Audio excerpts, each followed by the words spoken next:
시청자 여러분 안녕하십니까? BOA 모닝뉴스 시작합니다.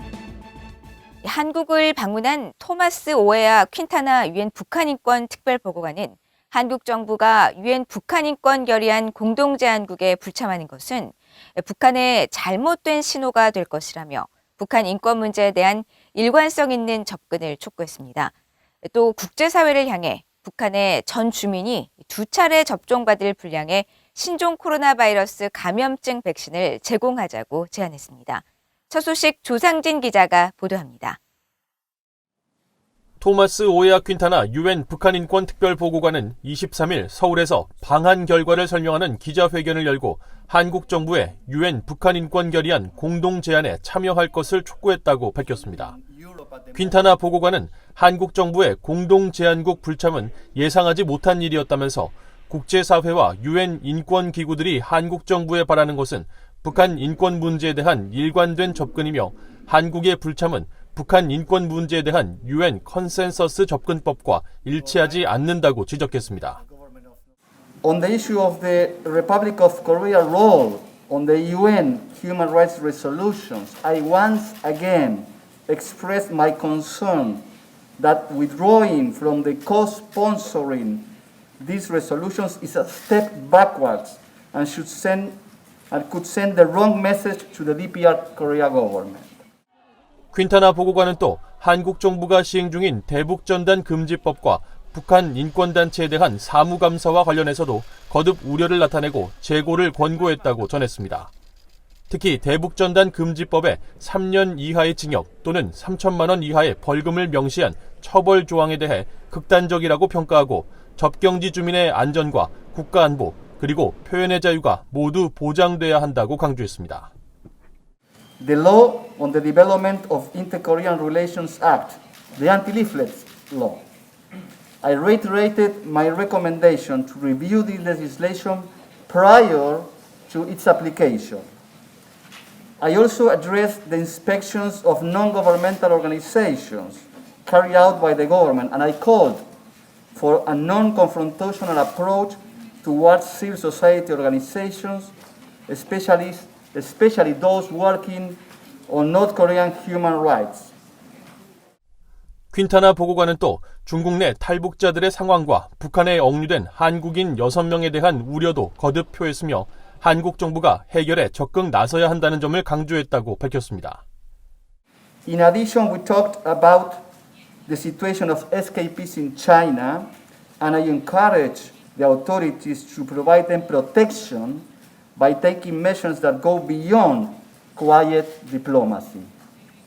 I was informed that the government continues to be concerned about the 6 South Korean citizens in the north, and I was encouraged to know that 20 new facilities have been prepared to hold virtual separated family meetings. 퀸타나 보고관은 또 2020년 9월 서해상에서 북한군 총격에 의해 피격 사망한 한국해양수산부 공무원 이모 씨 사건과 관련해서는 한국 법원이 이 씨 유족에 대해 관련 정보 공개 판결을 내린 것은 존중받아야 한다며 알 권리는 기본적인 인권이라고 거듭 강조했습니다. 또 북한이 국경 봉쇄의 명분으로 신종 코로나 바이러스 방역을 내세우고 있지만 북한 주민들의 인권 역시 균형 있게 고려돼야 하며 북한 당국의 허가 없이 출입국을 시도하는 사람에 대해 국경수비대가 총살을 할 수 있도록 한 것은 명백한 국제인권법 위반이라고 규탄했습니다. BOA 뉴스 조상진입니다. 타이완 해운회사가 유엔의 대북 제재를 위반하면서 북한과 유류를 거래했다는 의혹과 관련해 타이완 정부는 증거를 확보한 뒤 필요한 법적 조치에 나서겠다고 밝혔습니다. 최근 대북 제재 위반과 관련된 구체적 사례들이 잇따라 제기되고 있는 가운데 캄보디아는 북한 정보당국 요원이 캄보디아에서 호텔과 카지노 등의 사업을 하며 스파이 활동을 하고 있다는 의혹을 전면 부인했습니다. 박형주 기자가 보도합니다. 타이완 외교부는 22일 타이완의 한 해운회사가 지난해 북한에 대한 유류 공급을 지원하며 대북 제재를 위반했다는 언론 보도에 대한 BOA의 논평 요청에 관련 보도를 주목하고 있다며 타이완 관계당국은 구체적인 증거를 확보한 후 국제적인 조사와 제재 준수를 보장하기 위해 필요한 법적 조치를 즉각 취할 것이라고 밝혔습니다. 또 타이완은 국제사회의 책임 있는 일원으로 대북 제재에 관한 유엔 안보리 결의를 항상 준수해 왔다고 강조하고 특히 2017년 이후 타이완은 북한과의 교역은 물론 어선 선언으로 북한인을 고용하는 것도 금지하고 있다고 설명했습니다.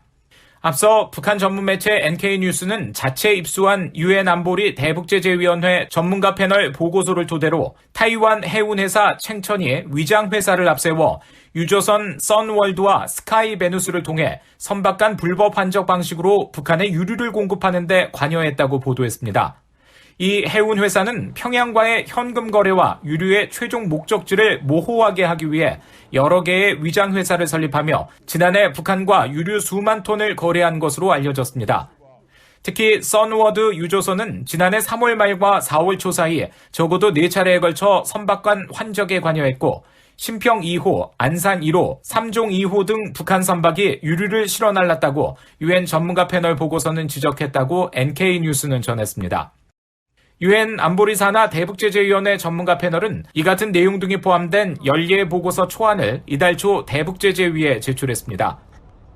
한편 이 보고서에는 북한 공작원이 2020년 중반까지 캄보디아에서 호텔과 카지노, 여행사, 식당, 술집 등을 운영하도록 캄보디아 정부가 허용해 북한의 정보 활동과 불법 경제 활동을 방조했다는 지적도 담긴 것으로 전해지자 캄보디아 정부는 해당 의혹을 전면 부인했습니다. 캄보디아 외교부는 17일 보도자료를 통해 캄보디아는 모든 유엔 안보리 대북 결의를 준수하며 자국 내 북한 사업장과 은행 계좌를 모두 폐쇄했고 북한인 근로자에 대한 노동허가 발급도 중단했다고 밝혔습니다. 특히 지난 2019년 6월 캄보디아 상무부가 북한 회사인 글로리 월드와이드 글로우의 등록을 취소한 데 이어 12월에는 다른 북한 기업의 등록도 모두 취소하고 북한 관련 식당 8곳도 등록 취소 후 폐쇄됐다고 설명했습니다. 그러면서 대량 살상 무기 WMD의 완전한 제거를 위해 캄보디아는 항상 대량 살상 무기 비확산을 지지한다는 확고한 입장을 고수해왔으며 유엔 안보리 대북 제재 결의를 충실히 이행하고 있다고 강조했습니다. VOA 뉴스 박형주입니다.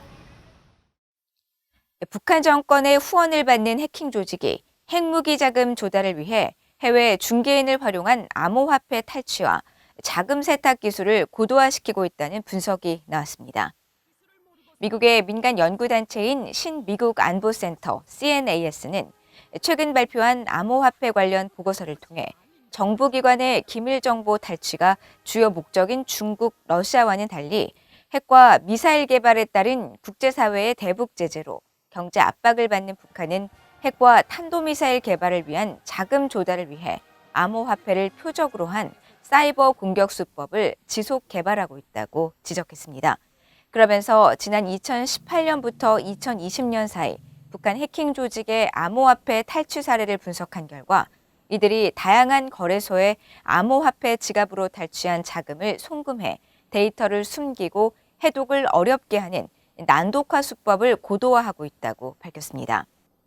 또 북한 정권이 중국인 브로커를 활용하거나 해외 해커를 파견해 돈 세탁했을 가능성도 크다면서 이들이 이중 국적을 취득하거나 가짜 여권을 만들어 북한 국적자들이 제재로 인해 접근할 수 없는 금융기관을 통해 훔친 암호화폐를 현금화하고 있다고 지적했습니다.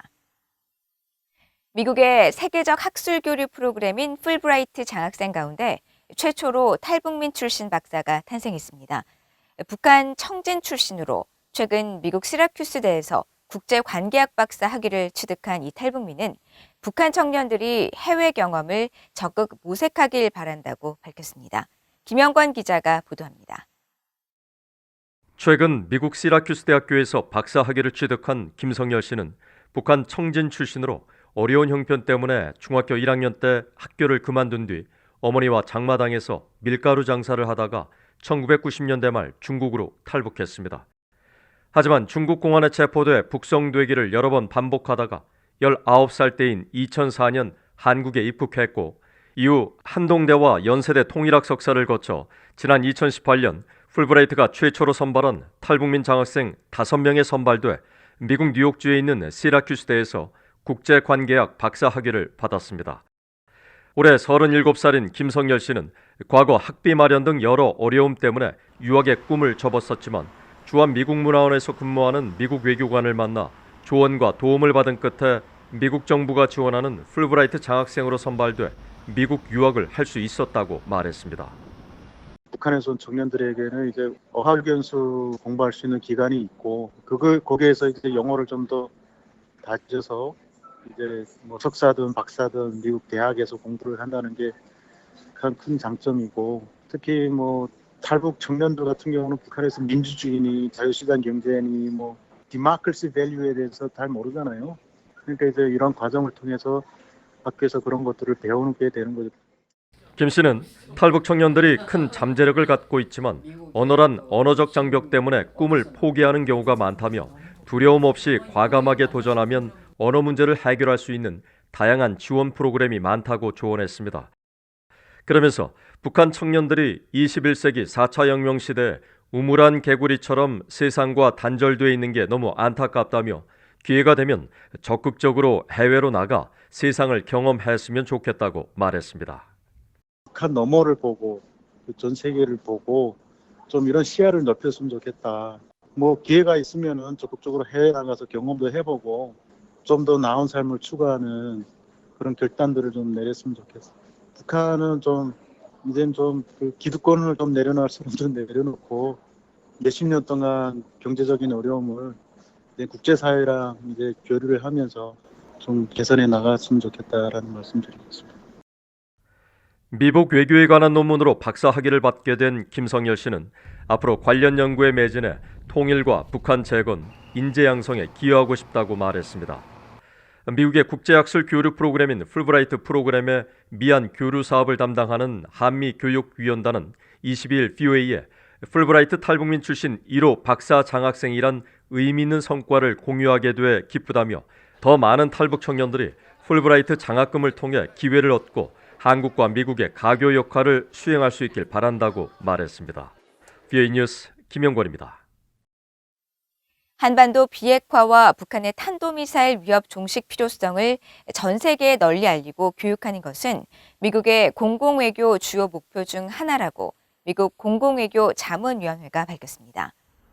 미국 정부 산하 독립기구인 미국 공공외교 자문위원회 ACPD는 최근 2021 공공외교와 국제방송 연례 보고서를 발표하고 지난해 미국 정부의 동아시아 태평양 영내 공공외교 목표 중 하나가 한반도의 비핵화의 필요성을 알리고 교육하는 것이었다고 밝혔습니다.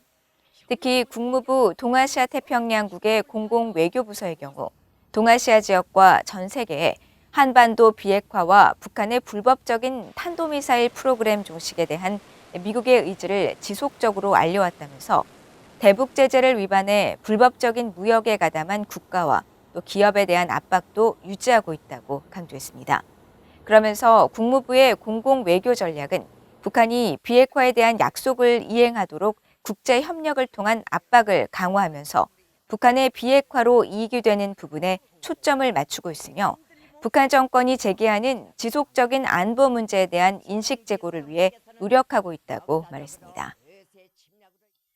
한국군이 탄도미사일 방어를 위한 한국형 미사일 방어 체계의 핵심 무기인 장거리 지대공 미사일 시험에 성공한 것으로 알려졌습니다. 한국국방과학연구소 주관으로 23일 한국 충남 태안에서 실시된 장거리 지대공 미사일 LSAM 시험 발사에서 미리 설정한 탄착점에 정확히 떨어지는 등 발사에 성공했다고 연합뉴스 등 한국 언론들이 한국 군 소식통을 인용해 보도했습니다.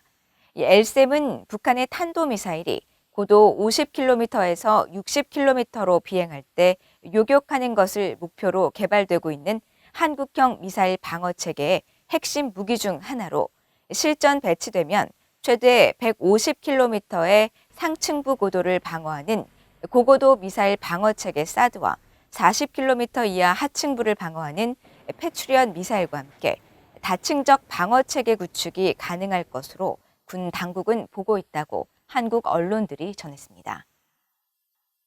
이상으로 VOA 모닝뉴스를 모두 마칩니다. 시청해주신 여러분 고맙습니다.